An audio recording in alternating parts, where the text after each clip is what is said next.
खरं तर आजचा हा सोहळा हा खूप मोठ्या दैदिप्यमान प्रमाणात साजरा होणं गरजेचं होतं, कारण जे सत्कारमूर्ती आहे ज्यांचा हा सोहळा आहे त्यांची उंची जर मोजायला गेलं तर हिमालयाच्या पेक्षाही जास्त असेल असं मला म्हणायला या ठिकाणी अभिमान वाटतो.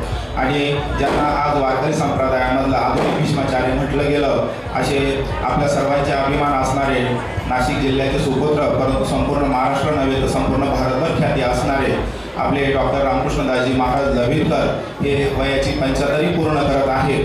त्या निमित्ताने संपूर्ण महाराष्ट्रामध्ये त्यांचे वेगवेगळ्या प्रकारचे सोहळे या ठिकाणी होत आहे आणि त्याच्या संदर्भातच मागे भव्यदिव्य अशा प्रकारची एक मीटिंग झालेली आहे की हा कार्यक्रम कशा पद्धतीनं करता येईल, कारण बाबांची 75 म्हणजे संपूर्ण नाशिक जिल्ह्यासाठी या ठिकाणी मोठी आनंदाची पर्वणी असणार आहे आणि त्याच्यात कुठल्याही प्रकारची या ठिकाणी कमतरता राहायला नको आहे, म्हणून मागे या ठिकाणी मोठा मीटिंग झालेली आहे आणि त्याचं स्वरूप जे काय आहे ते लवकरच आपल्यासमोर मांडण्यात येणार आहे. अतिशय भव्यदिव्य स्वरूपातलं हे मला वाटतं 7 ते 8 दिवसाचा सप्ताहाच्या माध्यमातून हा सोहळा या ठिकाणी संपन्न होणार आहे.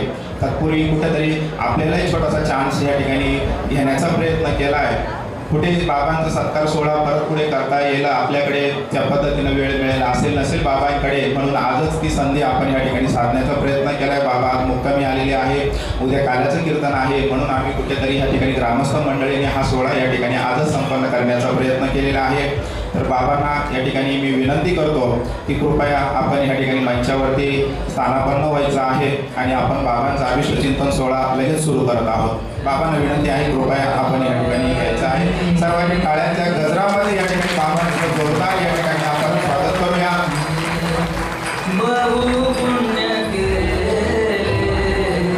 तर बाबांविषयी थोडक्यात सांगायचं म्हटल्यानंतर किती थोडक्यात सांगणार आहे आणि काय सांगणार आहे. त्यांचं 75 वर्षाचं आयुष्य, त्यातल्या जवळपास मला असं वाटतं की 60-65 वर्षाचं आयुष्य हे परमार्थाच्या सेवेमध्ये चंदन जसं घासत राहतं तशा पद्धतीनं बाबांनी ह्या संपूर्ण महाराष्ट्रामध्ये ह्या वारकरी संप्रदायाचं खूप मोठ्या सेवा केलेली. बाबांनी थोड्या वेळापूर्वी ते सांगितलेलं आहे की बाबांसारखे व्यक्तिमत्व सुद्धा बाबांविषयी खूप आदराने या ठिकाणी घेत असतात. म्हणजे बाबांची उंची काय हे आपल्याला लक्षात येईल. मी एक छोटासा प्रसंग फक्त तुमच्यासमोर सांगण्याचा प्रयत्न करतो. मला असं वाटतं की 1-1.5 महिन्यापूर्वी तुकाराम महाराजांचे वंशज असणारे एक व्यक्तीशी माझी काही दिवसापूर्वी पुण्यामध्ये भेट झालेली होती आणि सहज एवढं मोठ्या घराण्यातलं व्यक्तिमत्व महाराष्ट्रासाठी संपूर्ण हुशार अशा प्रकारची गोष्ट, आदरणीय अशा प्रकारचं तुकाराम महाराजांचं जे काही घराणं आहे ते आजही देऊमध्ये भरपूर त्यांचे आताचे म्हणजे घरातले भरपूर सदस्य आहे. मला वाटतं 200-250 पेक्षा जास्त त्यांची संख्या आहे. त्यापैकी एका व्यक्तीची माझी भेट झालेली होती आणि सहज कुतूहलाने बाबांविषयी, बऱ्याच तुकाराम महाराजांविषयी खूप काही जाणून घेण्याचा प्रयत्न केला आणि योगायोगाने कुठंतरी आपला अभिमान जागृत झाला आणि मी त्यांना सांगितलं की आमचा आणि रामकृष्ण बाबा लव्हिरकर यांचं खूप जवळच आमच्या गावाचं नातं आहे. आणि जेव्हाही मी त्या बाबांचं नाव घेतलं तर त्या व्यक्तीनं अक्षरशः हात जोडले आणि मला एकच गोष्ट सांगितली, खूप मोठं सिक्रेट आहे ते मी आज तुमच्या पुढे सांगतो, की त्यांचं म्हणणं असं आहे की आम्ही तुकाराम महाराजांची परंपरा मानणारे लोक आहोत. आमच्या घराण्यामध्ये पण खूप पूजनीय अशा प्रकारचे कीर्तनकार झालेले आहेत. आमच्या कुठल्याही प्रकारचा देवसंस्थांशी रिलेटेड तुकाराम महाराजांच्या विषयी महाराष्ट्रामध्ये कुठल्याही प्रकारचे सोहळे जेव्हा संपन्न होतात तेव्हा आम्ही सर्व लोक एकत्र येऊन त्या सोहळ्याचं स्वरूप ठरवत असतो, त्याच्यानंतर त्याचे प्रोटोकॉल्स ठरवत असतो. परंतु आमच्या हा जो निर्णय असतो हा फक्त आमच्या घराण्यापुरता मर्यादित असतो. परंतु आम्ही एकाच व्यक्तीसाठी म्हणजे हा नियम तोडत असतो की आमच्या कुठल्याही प्रकारच्या बैठका असतील, नियोजन असेल तर या ठिकाणी आपले रामकृष्णदास महाराज लव्हिरकर यांना आम्ही अगत्याने त्या ठिकाणी बोलवत असतो आणि आमच्या घराण्यामधले जी काही परंपरा आहे तर बाबांना आम्ही आमच्यापेक्षा वेगळं मानत नाहीये. बाबा हे आमच्या घराण्याचा अभिमान आहे आणि आम्ही तुकाराम महाराजांचे वंशज असल्यानंतर सुद्धा आमच्याकडे खूप परंपरेतले मोठे मोठे संत महंत होऊन गेले, परंतु तुकाराम महाराजांनंतर सर्वात जास्त मान जर आजपर्यंत आम्ही कोणाला दिला असेल तर आपल्या बाबांना या ठिकाणी दिलेला आहे. आणि म्हणून आमच्यासाठी रामकृष्ण बाबा हे तुकाराम महाराजांचेच प्रतिरूप आहे. एवढ्या मोठ्या प्रमाणाची श्रद्धा ह्या लोकांच्या मनामध्ये आहे आणि खरं तर खूप मोठं हिमालयापेक्षा मोठं व्यक्तिमत्व आज आपल्याला याची डोळा बघायला भेटत आहे. मी सहज या ठिकाणी सकाळी काय प्रस्तावना घ्यायला पाहिजे म्हणून ChatGPT वरती थोडंसं मी एक सहज ChatGPTला चेक केलं की मला रामकृष्ण महाराज लव्हिरकर यांच्याविषयी तुमच्याकडे काही माहिती आहे का, सहज एक विचारलं मी त्याला आणि त्यांनी इतकं आनंदाने मला उत्तर दिलं. मी थोडक्यात फक्त मी तुमच्या पुढे त्याच पद्धतीनं देण्याचा प्रयत्न करतोय. या ठिकाणी मी विचारलं होतं की रामकृष्णदास महाराज लवितकर यांच्याविषयी आपल्याकडे काही माहिती उपलब्ध आहे का? तर मला उत्तर आलेलं आहे, धन्यवाद. रामकृष्ण महाराज लवितकर यांच्याविषयी खूपच मोठं विस्तृत अशा प्रकारची माहिती आमच्याकडे उपलब्ध आहे. महाराष्ट्रातील अतिशय आदरणीय आणि कीर्तनकार परंपरेमधलं अग्रगण्य नाव असणारं रामकृष्णदासजी महाराज लवितकर यांच्याविषयी थोडक्यात माहिती जशी मला दिली तशीच मी पुढच्या 2 मिनिटांमध्ये तुमच्या पुढे मांडतोय. या ठिकाणी माहितीचा सारांश, पुरस्कार आणि वैयक्तिक पार्श्वभूमी. डॉक्टर रामकृष्ण महाराज गवळी राम गायकवाड प्रसिद्ध रामकृष्ण महाराज लवितकर या नावाने प्रसिद्ध आहे. यांना राज्य शासनाचा ज्ञानोबा तुकाराम पुरस्कार प्राप्त झाला आहे. ते नाशिक जिल्ह्यातील लवी गावातले आहे आणि संत साहित्याचे गाढे अभ्यासक आहे. ही ChatGPT न मला पुरवलेली माहिती आहे. जेव्हा महाराष्ट्र शासनाने या ठिकाणी वारकरी संप्रदायामधील ज्यांनी कार्य कर्तृत्व खूप मोठं आहे अशा काही अभ्यासक आणि आचार आणि विचाराने श्रेष्ठ असणाऱ्या काही लोकांसाठी या ठिकाणी ज्ञानोबा तुकाराम पुरस्कार या ठिकाणी चालू केलेला आहे. मला वाटतं की 3रा किंवा 4था पुरस्कार बाबांना या ठिकाणी प्राप्त झालेला आहे. म्हणजे शासन स्तरावरती सुद्धा बाबांच्या कार्याची दखल ही घेण्यात आलेली आहे आणि तो पुरस्कार प्राप्त आपल्या नाशिक जिल्ह्यामध्ये आपल्या बाबांना झालेला आहे. ही खरं तर खूप मोठी अभिमानाची गोष्ट या ठिकाणी आपल्यासाठी आहे. दुसऱ्या कॉलममध्ये त्यांनी संत विचार आणि प्रसार, कीर्तन व प्रवचन, ते एक सुप्रसिद्ध कीर्तनकार व प्रवचनकार आहेत. विशेष करून वारकरी परंपरा आणि अभंग यांच्या माध्यमातून अनेक कार्यक्रमांमध्ये त्यांनी अभ्यासपूर्ण आणि भक्तिपूर्ण कीर्तन घडवलेले आहे. हे युट्यूबवरती काही त्यांनी दिला. त्याच्यानंतर प्रवाह भक्ती रसाचा या मालिकेतही त्यांनी कीर्तनाचे सौंदर्य आणि योगी चांगदेव यांच्या अद्भुत शक्तीचं वर्णन केलेलं आहे. त्याची तारीख वार वगैरे सगळे लेख त्याच्यामध्ये डिटेल्समध्ये दिलेले आहेत. 3ऱ्या कॉलममध्ये वारकरी संप्रदाय व संस्काराचा प्रचार, लोकमतमध्ये प्रकाशित लेखानुसार लवितकर महाराज यांनी पंढरीच्या वारीचा अनुभव आणि त्याचा समाज निर्मितीवरील प्रभाव खोलवर मांडलेला आहे. त्यांनी म्हटले आहे की वारीमुळे पंढरीत गरीब व श्रीमंत समान होतात आणि यातून नव समाजाची निर्मिती होते.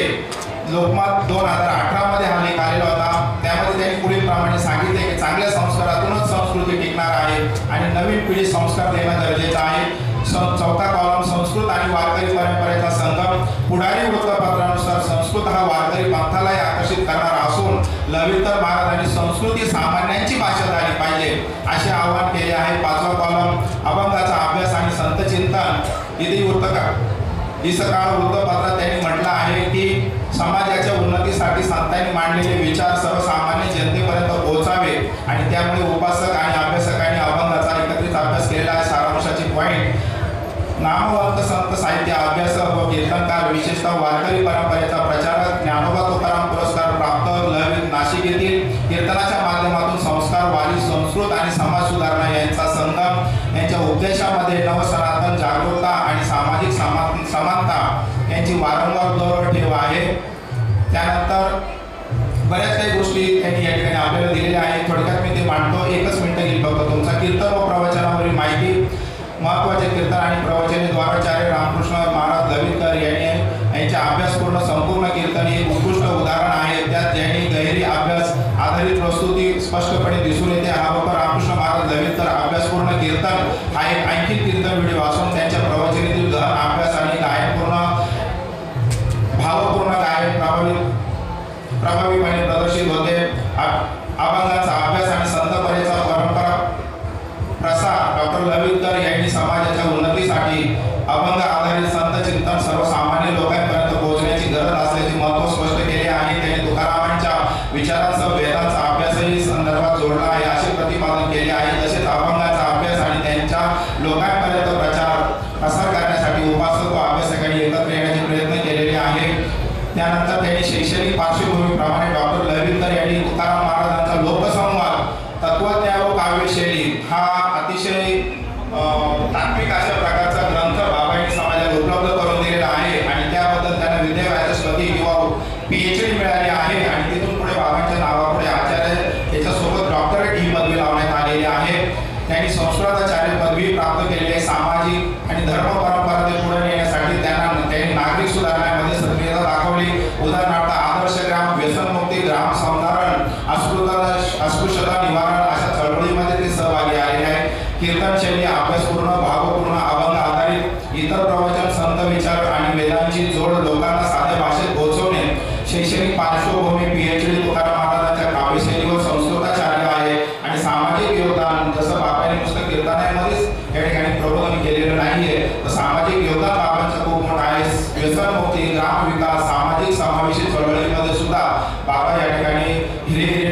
समाविष्ट प्रत्येक कार्यामध्ये राहिलेले आहेत. अशा या बाबांविषयी ChatGPT काय मला पण बोलायला या ठिकाणी किती दिवस बोलायला लावलं तरी नक्की बोलू शकतो, परंतु आज आपल्याला वेळेची मर्यादा आहे. आणि बाबांविषयी फक्त त्या व्यक्तींनी मोरे महाराजांनी मला थोडक्यात सांगितलं होतं की आतापर्यंत तुकाराम महाराजांचा म्हणजे 300 वर्षामध्ये जेवढा अभ्यास आतापर्यंत लोकांनी केलेला असेल त्याच्या काही पटीने जास्त अभ्यास बाबांनी या ठिकाणी तुकाराम महाराजांचा केलेला आहे. आणि नुसते तुकाराम महाराज त्यांनी अभ्यासले नाही तर शास्त्रोक्त पद्धतीनं त्यांनी ते समाजापुढे मांडण्यासाठी विपुल अशा प्रकारचं लेखन पण केलेलं आहे. आणि त्यांचं म्हणणं असं आहे की तुकाराम महाराजांविषयी विनाकारण असे काही आपल्यामधलेच अवलादी असतात की ते तुकाराम महाराजांसारख्या व्यक्तिमत्वाविषयी सुद्धा कुठल्या ना कुठल्या प्रकारचे या ठिकाणी विक्षेप केले जातात किंवा त्यांच्या वैकुंठ गमनाविषयी शंका उपस्थित केल्या जातात. परंतु बाबांनी या प्रश्नांना सडेतोड पद्धतीनं उत्तर देण्यासाठी अतिशय महत्त्वाचा असा एक ग्रंथ लिहिलेला आहे की त्याच्यामध्ये शास्त्रज्ञांना शास्त्राच्या भाषेमध्ये समजेल अशा प्रकारचं तुकाराम महाराजांचं वैकुंठ गमन त्यांनी त्याच्यामध्ये मांडलेलं आहे. तत्ववेत्यांना या ठिकाणी तत्वाच्या भाषेतून शास्त्राच्या भाषेतून समजेल अशा प्रकारचं विवेचन मांडलेलं आहे. आणि योगी पारलौकिक लौकिक अशा प्रकारच्या लोकांना त्यांच्या भाषेमध्ये समजेल अशा प्रकारचं विवेचन बाबांनी या ठिकाणी अतिशय विपुल पद्धतीने केलेलं आहे. आणि बाबांचं काही वर्षापूर्वी मी लहान असताना त्यांची कॅसेट आलेली होती की गोविंद गोविंद मना लागली या छंद, त्याच्यामध्ये त्यांनी वापरलेले गोविंद गोविंद मना लागली या छंद मग गोविंद ते काया भेद नाही तया. एक ती बिंगरुटीची बाबा स्टोरी सांगायची, मला ती फार आवडायची. एक बिंगरुटी कुठून तरी एक आळी घेऊन येते आणि ती येऊन प्रत्येक वेळेस त्या आळीला टोचत असते आणि त्या आळीच्या मनामध्ये सारखा ध्यास त्या बिंगरुटीचा लागतो की आता ही येणार आणि मला टोचणार, आता ही येणार आणि मला टोचणार. तिचा सगळा ध्यास त्या बिंगरुटीचा लागल्यानंतर तिचं स्वतःचं अस्तित्व संपून जातं आणि चमत्कार असा घडतो की ती आळीच पुढे बिंगरुटीमध्ये रूपांतरित होते. तसं ज्यांनी आयुष्यभर तुकाराम महाराजांचा ध्यास केला, मला असं वाटतं की बाबांची दैहिक अवस्था या ठिकाणी कदाचित संपलेली असेल आणि प्रति तुकाराम महाराज या ठिकाणी बाबा झालेले असतील तर अशा या आधुनिक तुकाराम महाराजांसाठी आपण या ठिकाणी नक्कीच नतमस्तक होऊया. असं हे हिमालय एवढं व्यक्तिमत्व मी यांचाही सोहळा आणि त्याच्यासाठी जे काही नियोजन करायला पाहिजे त्यांच्या समोर जी काही व्यक्ती आता मी उपस्थित करणार आहे, हिमालयाच्या जोडीला कुठंतरी सह्याद्री एवढी तर वंचित व्यक्ती असायला पाहिजे. खास काशीवरून या ठिकाणी आमचे सद्गुरू आलेले आहे. या ठिकाणी ब्रह्मर्षी अभयानंदजी महाराज यांना मी विनंती करतो की त्यांनी पुढे सोपस्कार करण्यासाठी या ठिकाणी कृपया मंचाकडे यायचं आहे. या ठिकाणी पुढील सर्व कार्यक्रम पुढच्या 5 मिनिटांमध्ये संपणार आहे. कृपया कोणी या ठिकाणी मध्येच उतरून कार्यक्रमामध्ये विक्षेप आणू नये. असं ते महत्त्वाचं ह्या माणसाने आपल्या ह्या कामासाठी जवळजवळ आयुष्यातले 53 ते 54 वर्ष मातीमध्ये घातलेले आहे, तर त्यांच्यासाठी कुठेतरी 5 मिनिटं आपल्याला या ठिकाणी थांबायचं आहे. यानंतर आपण आपल्या कार्यक्रमाला सुरुवात करणार आहोत. तर सर्वप्रथम मी सोमनाथ आप्पा हमरे म्हणजे आमचे सोमनाथ आता त्यांना विनंती करतो की कृपया त्यांनी या ठिकाणी यायचं आहे आणि बाबांचं चरण पूजन या ठिकाणी होणार आहे. एक माहिती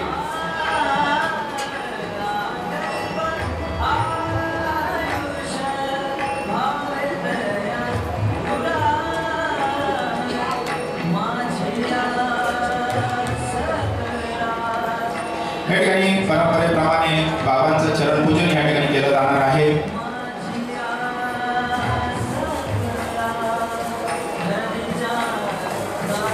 हे जे तीर्थ आपल्याला दिसतं ते खास या ठिकाणी प्रयागवरून आलेलं आहे. महाराजांनी पण मला तीर्थ आणून काही दिवसापूर्वी दिलं होतं, ते बऱ्याच दिवस आपण ठेवलं होतं. आपल्या तात्याने गंगा पूजनाचे जे काही तीर्थ असतील ते आलेले होते. 2-3 दिवसापूर्वी त्र्यंबकेश्वर खास कुशवर्धाचं तीर्थ या ठिकाणी घेऊन आलेलं आहे आणि अशा पवित्र तीर्थाच्या माध्यमातून बाबांचं या ठिकाणी चरण या ठिकाणी पूजन होत आहे. गंगा सिंधु सरस्वती यमुना गोदावरी नर्मदा कावेरी सरयू महेंद्र तनया चरणवती वेदिका क्षिप्रा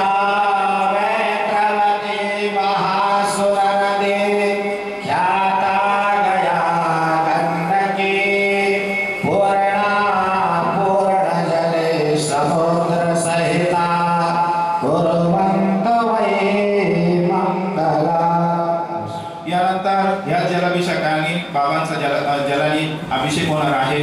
तर त्याचेही या ठिकाणी मंत्रोच्चार आपल्याला ऐकायला भेटतील। या ठिकाणी आदरणीय सोमनाथ तात्या हांबरे यांना विनंती करतो की त्यांनी बाबांचा या ठिकाणी जलाभिषेक करावा। ओम सहस्रसे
धन्यवाद महाराज।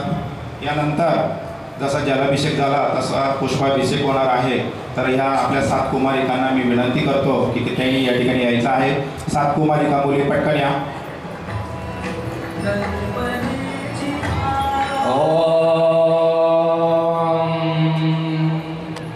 विश्वेश्वरं जगद्धारं स्थितसंहारकारिणे निद्रां भगवतो विष्णुसुतां तेन सप्रभो ब्रह्मोवाच वं स्वाहा त्वं सदा त्वमेव सात पाहिजे आपल्याला, झाले का सात?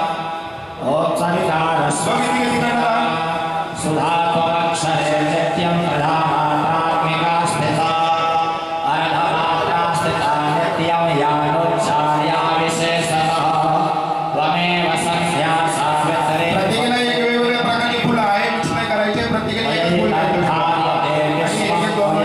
सृज्यते जगत् वयैतनपाल्यते देवे त्वमस्यं तेज सर्वदा विश्लिष्टौ सृष्टिरूपा त्वं स्थितरूपा च पालने तथा संहरितरूपान्ते जगतोऽस्य जगन्मये ॐ स्वस्त्यस्तु ते कुशलमस्तु चिरायुरस्तु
सगळं टाकून देते फटाफट.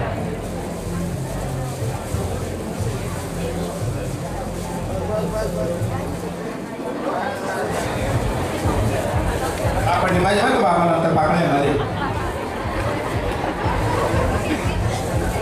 त्या सर्व संपून टाका. Very good.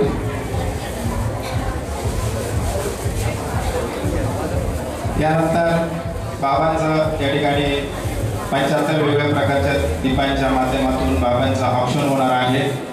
लवकर दीप पेटवा आणि 7 सुवासन इकडे पाठीमागे एकामागे एक लगेच यायचं आहे.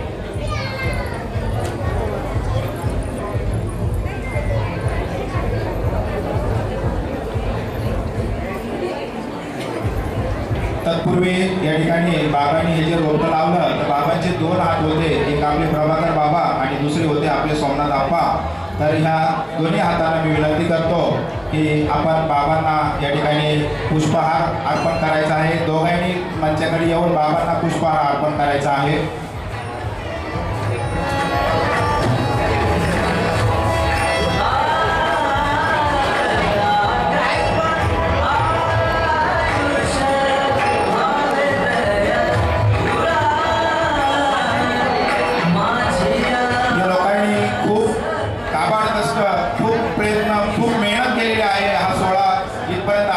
आणि ह्या त्रिमूर्ती एकत्रच या ठिकाणी एका मंचावर आपल्याला खूप दिवसानंतर बघायला भेटतोय.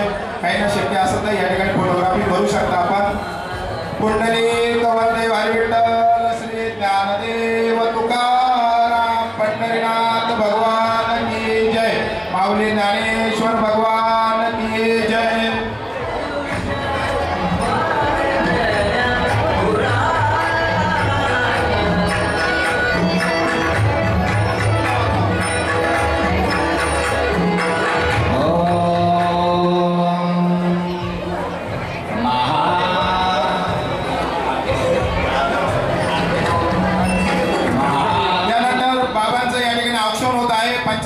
दिव्यांच्या माध्यमातून बाबांच्या उदंड अशा आयुष्यासाठी या ठिकाणी या तेजासारखं बाबांचं आयुष्य हे सूर्यासारखं तळपत राहो.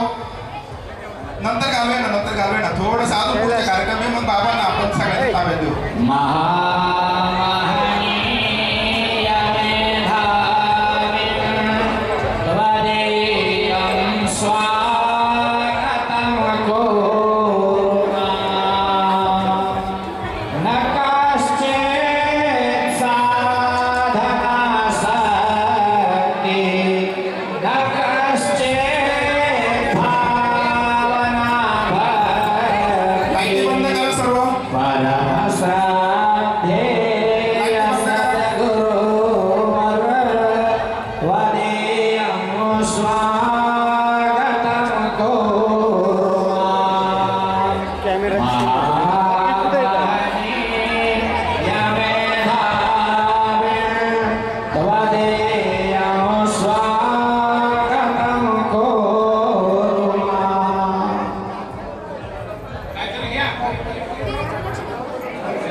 या ठिकाणी दीपोत्सवच्या ओव्या करण्यासाठी मी आपले सोमनाथ बाबा त्यांना विनंती करतो की त्यांनी दीपोत्सवच्या या ठिकाणी काही ओव्या म्हणायच्या आहेत. त्यानंतर आरती होणार आहे, मंत्रपुष्पांजली होईल आणि त्यानंतर या कार्यक्रमाची सांगता होईल. तत्पूर्वी थोडासा फक्त आता पुढच्या 2 मिनिटाचा कार्यक्रम शिल्लक राहिलेला आहे.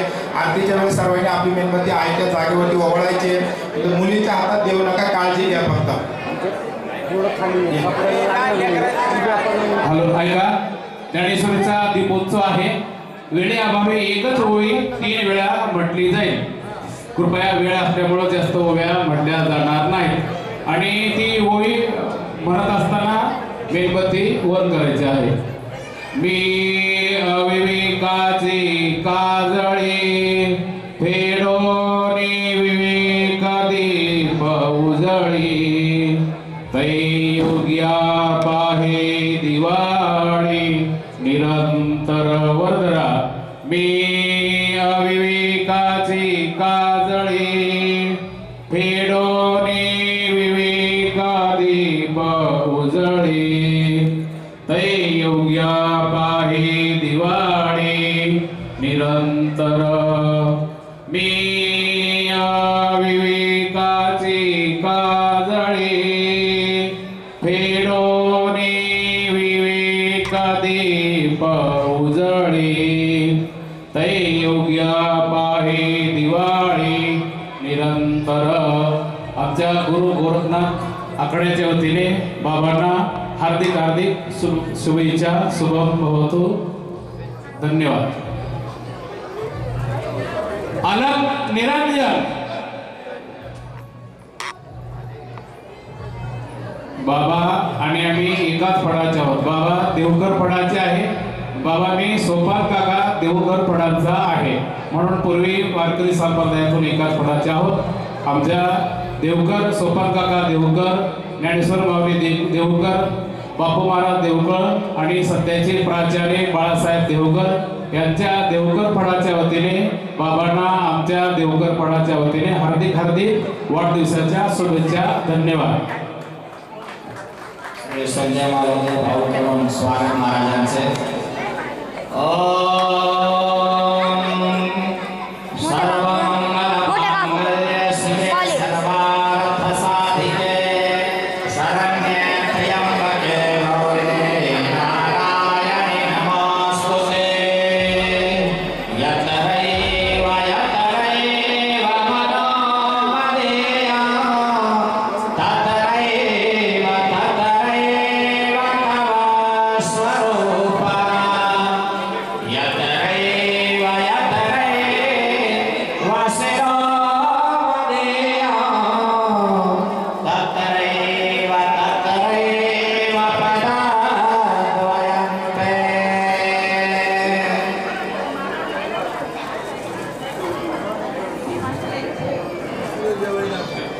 यानंतर आरती होईल परंपरेनुसार। ज्ञानेश्वर महाराजांची आणि तुकाराम महाराजांची आरती होईल। सर्वांनी आहे त्या जागेवरती या ठिकाणी ओवाळायचं आहे। आरती झाल्यानंतर मेणबत्ती विझून आपापल्या घरी घेऊन जायची आहे। त्यानंतर महाप्रसादाचा लाभ सर्वांनी घ्यायचा आहे। महाप्रसाद घेतल्याशिवाय कोणीही जायचं नाही। उद्याच्या कार्यक्रम पत्रिकेप्रमाणे सर्व कार्यक्रम संपन्न होतील।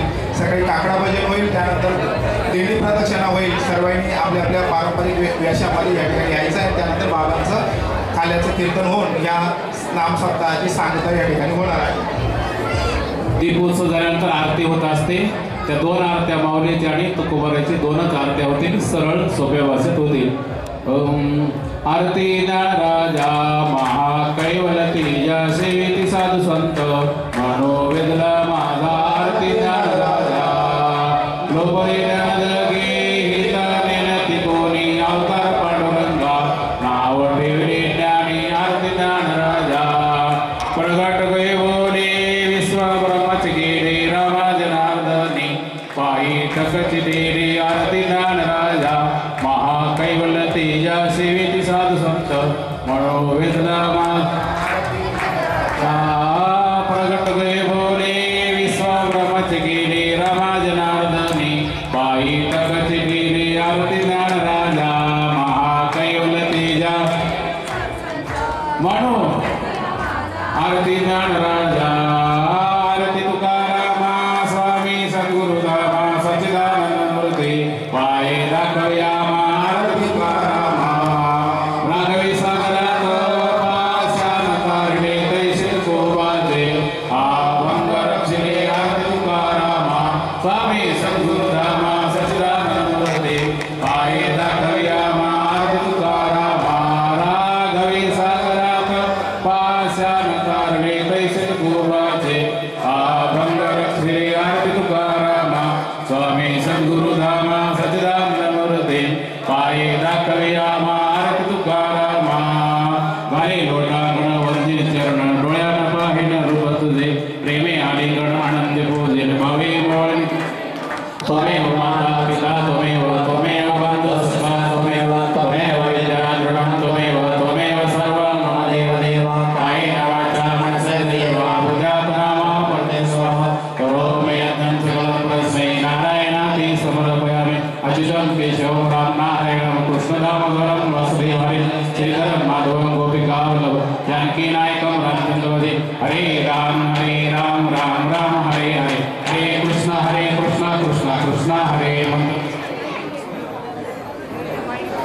पुष्पांजली असते ती पुस्तक. ओम जन्मेन जन्मय जंत देवास्तानि धर्माणि प्रधान्यासन्नाते हराकं महिमानः सचन्त जत्रोर्वे साध्याः सन्ति देवाः.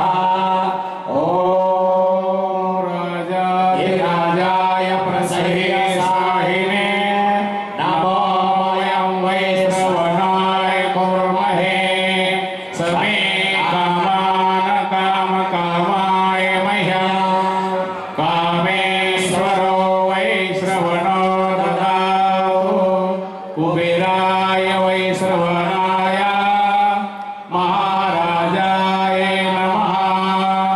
ओम स्वस्ति साम्राज्यं भोजं स्वराज्यं वैराज्यं पारमेश्यं राज्यं महाराज्यमाधिपतिमयं समन्तपर्या ईशा सार्वभौमः सर्वायुष्मन्दादा प्राणात् पृथ्वी समर्पयन्ताय एकराळिते तदप्येषे श्लोकोऽभिहितमरुतः परिवेष्टारो मरुतस्य वसन्गृहे अवीक्षितस्य काप्रे विश्वे देवाः सभासयति. ओम विश्वातश्चक्षुरो तप्पिसवातो मोघो पिसवातो बाहोरो तप्पिसवातो सपातो संबाहुभयां धामात संपादतरैर्दियावा भूमे जानायान् देव एकः. ओम एकदन्ताय विद्महे वक्रतुण्डाय धीमहि तन्नो दन्ते प्रचोदयात्. ओम नारायणाय विद्महे वासुदेवाय धीमहि तन्नो विष्णुः प्रचोदयात्. ओम हंसाय विद्महे परमहंसाय धीमहि तन्नः सद्गुरुः प्रचोदयात्. धन्यवाद. या ठिकाणी ब्रह्मर्षी अभयानंदीदास महाराज खूप लांबून या ठिकाणी आले आणि आजच्या ह्या छोटेखानी कार्यक्रमामध्ये त्यांनी खूप मोठं योगदान दिलं. समस्त ग्रामस्थांच्या वतीनं या ठिकाणी सोमनाथ तात्यांना विनंती करतो की त्यांना या ठिकाणी शाल देऊन कृतज्ञता व्यक्त करावी. थोड्या टाळ्या जर वाजल्या तर चांगलं होईल.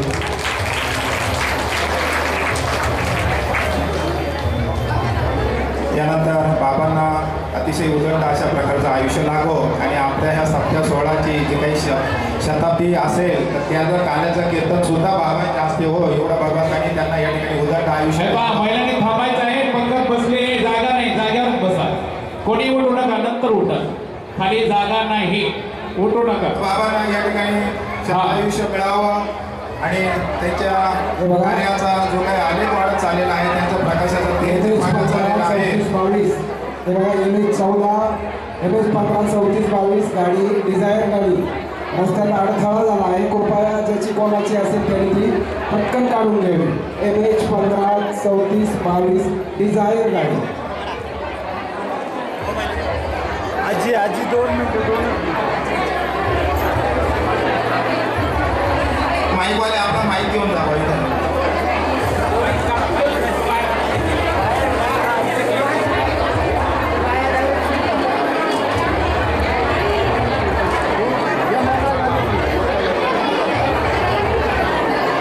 शूटिंग मध्ये कोण गेला नाही ना.